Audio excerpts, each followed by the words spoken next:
Akashinchi, your favorite reflection of you, come up with processes that solve the questions, that solve the issues. I don't even want to call it that though. That solve the events that consistently come up in your life. Well, what do I really mean by this? Give me an example. You're talking nonsense! What I'm saying is that there are certain things that continue to come up in your life. For example, needing to do your laundry, doing an opportunity assessment or understanding how much the value of a biotech program might be, your morning routine and getting your morning practices in, when you may have some trouble with your mind and your mind is giving you negative energy or negative thoughts. There's common problems, common issues, again, I don't like to say issues or problems. They're simply common events that continue to occur in one's life. And there are ways of setting up and orchestrating your life that will address these. In fact, I've found more often than not, when you're proactive about implementing these processes in your life, it cuts out a lot of other issues that you thought you might encounter. For example, last night I came to my office late at night. I was here at like 10 o'clock or so, and I was stacking the fridge of the office with some of my beverages that I have. So like coconut water, the naked juice that I have in the morning, and so on and so forth. And what does that do? Well, that frees up my morning so that I don't have to go pick up like these beverages every single morning. And in fact, once I get into the office, I just go into the fridge, bam, pop out a couple of my beverages, start drinking them, and bam, I'm already there at work. I'm already at where I need to be.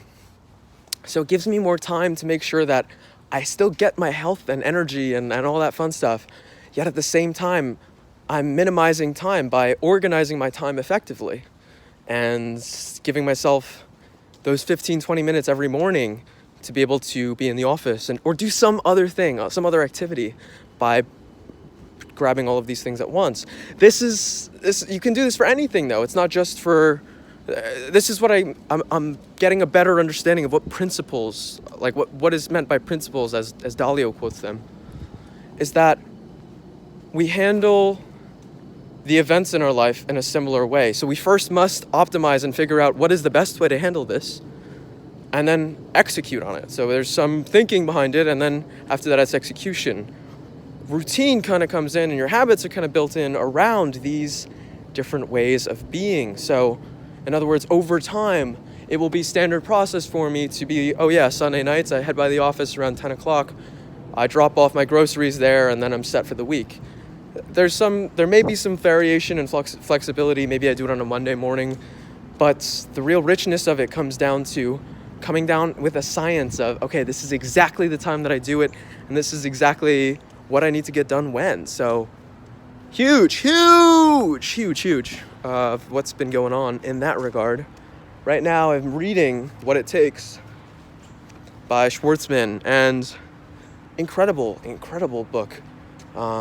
Just talking through one of his past deals, or I was reading through one of his past deals, was the Edgecombe deal, where basically they totally screwed up this deal, and they thought that they had invested in a specific sector earlier on, and they thought they were experts, so they invested in it again, and then BAM! Just wiped out everything. So looks like complete idiots. One of his big investors had him come down to his office and just screamed his face off. So what am I learning from this? Well, it's the biggest failures in your life are where you get the most learning done.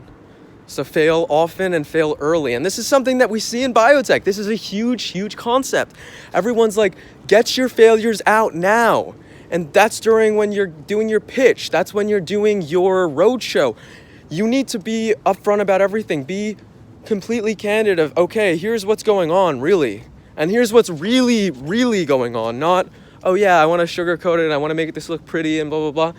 Because one of the biggest issues is, and this was talked about in Ed Saltzman's discussion with Dennis Purcell and Sapna Srivastava. Dennis was of Aisling Capital, Sapna of Abide Therapeutics, and Ed, the chairman of Telehealth Bioconsulting, is that management teams often will set super high expectations that are unreasonable to be hit raise a certain amount of money, and then a few years down the road, they're like, oh crap, we can't do this stuff. So it erodes investor confidence, and it erodes confidence in that particular manager, specifically, and that management team. So I'm continuing to learn and pick these things up in terms of understanding what's important in that regard. So this is kind of what I've been reading from Schwarzman's perspective. I'm seeing from Saltzman's perspective, understanding and Dalio a bit better, and living. Keep up, thrive, stay sexy.